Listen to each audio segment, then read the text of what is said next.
The Great Donkey Swap. Ancient Rome, ca. 100 AD. Rome, around the year 100 AD. A place where everything had to be bigger, louder, bloodier. And if it wasn't bloody, then at least it had to be scandalous. The Circus Maximus, an arena that could pack in over 150,000 screaming Romans, was where people came not to relax but to howl, to gamble, to watch someone else snap bones instead of doing their own work. On this particular day, as the chariot teams lined up at the gates, everyone expected to see blood on the track, horses flying like thunder, maybe a spectacular crash that left splinters of wood and broken ribs. No one expected to see donkeys. Real, honest-to-Jupiter donkeys. The race began like any other.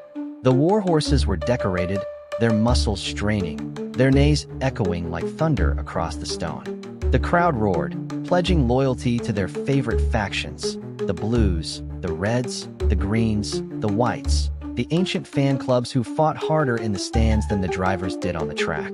Money was thrown on the betting tables, wine spilled, the atmosphere electric. And then, as the dust settled and the gates opened, one team burst forth not with four majestic horses, but with four long-eared, slack-jawed donkeys. They brayed, they stumbled, they didn't gallop, they clopped. The arena exploded, not in triumph, but in laughter so violent it shook the marble columns. This could not have been a mistake. You don't just accidentally swap a stable of warhorses for barnyard donkeys. This was Rome, the empire that ruled half the known world, not a village petting zoo.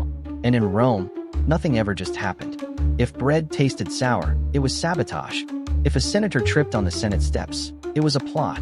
And if donkeys showed up at the Circus Maximus, it wasn't coincidence, it was conspiracy. The first whispers pointed to political sabotage. In Rome, politics was deadlier than any sword. Rival factions didn't just want to win a race, they wanted to humiliate. It was said that the opposing team had bribed the stable boys to swap the horses for donkeys, not to secure victory, but to obliterate dignity. In a society where honor weighed more than gold, public humiliation was a death sentence in disguise. The charioteer could survive losing his fortune, even losing a limb, but being turned into a living meme in front of 150,000 Romans? That was worse than execution. Others believe this was no petty rivalry, but a senatorial plot. The Senate, a gaggle of toga-clad schemers perpetually furious at the emperor, may have orchestrated the entire fiasco. They couldn't topple the emperor with daggers, not yet. But they could turn his favorite circus into a circus of ridicule. What better way to undermine imperial majesty than by transforming its grandest spectacle into a donkey comedy? The symbolism was devastating. Rome, the empire of iron and blood, reduced to farm animals plodding in circles. But then came the darker suggestion that the emperor himself had arranged it. After years of watching gladiators bleed, after a lifetime of executions, maybe he grew bored. Maybe he wanted something new, something absurd, something to make the entire city laugh at once. Perhaps he ordered the donkeys himself, then leaned back on his throne, lips twitching as the crowd shrieked in hysterics. This wasn't sabotage, they whispered. This was entertainment, engineered by the most powerful troll in human history. Netflix didn't invent shocking content. Caligula and his successors did. Still, others followed the money. In Rome, gambling was practically a state religion. Men bet on which driver would win, which chariot would crash, which color faction would riot hardest afterward. And somewhere in the smoky taverns of the Subura, the odds on one-team races with donkeys must have been astronomical. Yet some gamblers, curiously well-informed, placed mountains of coin on it. When the donkeys trotted onto the track, those men became rich enough to buy senators. While the crowd roared with laughter, they roared with profit. To them, scandal wasn't shame. Scandal was the stock market. Not everyone blamed Romans, though. Foreign spies were always the easy scapegoat. Barbarians, someone surely cried. Maybe Germanic infiltrators or Celtic agents had sneaked into the city at night, swapped out the horses, and turned Rome's pride into international humiliation. Why wage war when you could humiliate the empire with four stubborn beasts? Forget swords and shields. This was psychological warfare. Ancient fake news, donkey edition. Then came the juiciest whispers, love. The driver, they said, was entangled in a messy triangle. He'd lost his lover to a rival. And that rival didn't just steal the woman, he stole the horses too. Leaving behind donkeys wasn't just sabotage, it was poetic revenge. It was a breakup note carved into humiliation. You lost her. Now race with these. A double cuckoldry, broadcast live to 150,000 witnesses. If Roman graffiti walls could talk, they'd never shut up about this one.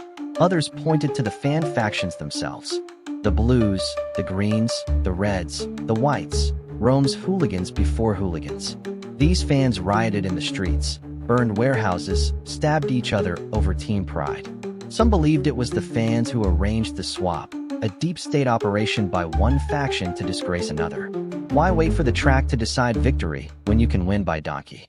Forget modern soccer riots. Roman fans invented ultraviolence, and apparently, ultra pranks. And then came a bizarre but strangely believable idea: animal rights activists.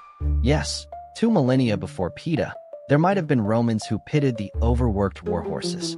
Sick of seeing them whipped to exhaustion, they staged their protest by substituting donkeys. Sure, the donkeys didn't look thrilled either, but at least they weren't collapsing in pools of sweat and blood. If modern activists throw red paint, their ancient predecessors threw donkeys. Some, however, claimed it was simply capitalism at work. Donkey merchants, desperate to unload their unwanted animals, cooked up the greatest PR stunt of all time. Swap them into the biggest sporting event in the empire, and suddenly everyone in Rome is talking about donkeys. Forget billboards, forget leaflets. This was viral marketing, first century style. Sales skyrocketed. The team's honor was destroyed, but the donkey market boomed. And finally, there was the prophecy. In some dusty scroll, half burned and half forgotten, a seer had once scribbled, "On the day when horses become donkeys, Rome shall laugh until its walls tremble." For centuries, it was mocked as nonsense. But when those 4 donkeys trotted out, ears flopping, brays echoing, the laughter was so loud the Circus Maximus itself seemed to shake. Suddenly, prophecy wasn't superstition. It was headline news.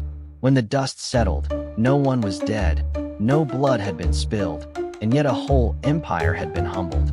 Rome, the so-called eternal city, the pinnacle of civilization, had been reduced to tears of laughter by 4 stubborn donkeys. The driver survived. The emperor continued to rule. But dignity? That never recovered. Songs spread mocking the incident. Children drew crude sketches of donkeys pulling noblemen. Gamblers toasted their winnings. And the whispers remained. Was it sabotage, conspiracy, or divine comedy? In the end, the Great Donkey Swap was more than a sporting mishap. It was a reminder that empires aren't destroyed only by armies or plagues. Sometimes they're undone by humor. Thrones can be rebuilt, blood can be washed away, history can be rewritten. But once the people have laughed at you, once 150,000 Romans howl at the sight of your glory reduced to donkeys, that laughter lasts forever. And maybe that was the greatest conspiracy of all, the realization that power is fragile. And the deadliest weapon in history is not the sword, not the spear, not even the chariot. It's ridicule.